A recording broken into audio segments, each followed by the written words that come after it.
There's something called the lower upper class. And that lower upper class, I personally think, is one of the most dangerous positions to be in financially. And this is people who make anywhere between $75,000 to about $250,000. Okay. This is called the middle upper class. These are people who make anywhere between $75,000 to $250,000. Statistically, most of them live check to check. They make just enough to live the lifestyle they want, but at each increment of them making more money, they usually increase their expenses.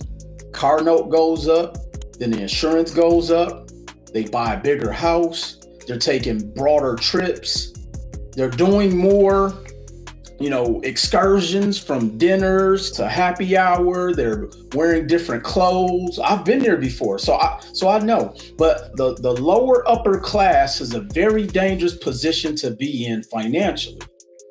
And so I often ask, if you are in that position, okay, for people in that position, whether you are or you not, here's the question I want to ask. What do you think the average person has saved in a bank account, in a 401k, tucked under a mattress, in a shoebox? After 40 years, what do you think the average person has saved? Think about it, because most people, if you're living check to check, they aren't able to save into a 401k. For a lot of people who don't know my story, in 2013, I actually used to own a tax franchise.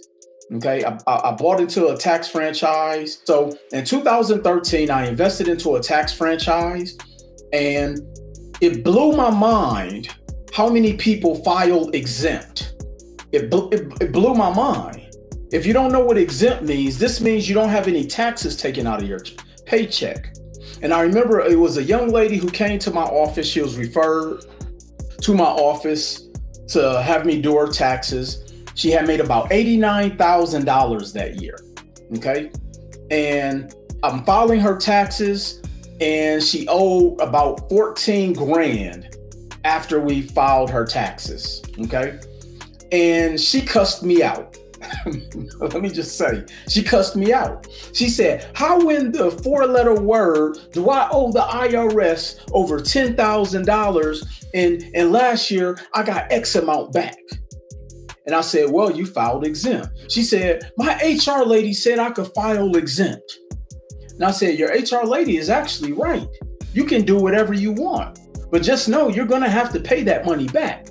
Well, I needed all of my money throughout the year. That was so eye-opening for me, because that let me know that even though so many people have this elusive goal financially to make $80,000 a year, $100,000 a year, $250,000 a year, they're in a position financially where it is going to be hard for them to escalate up their financial ladder, which is why so many people who are in that lower upper class, people who make between $75,000 and $250,000, they usually have no money in savings.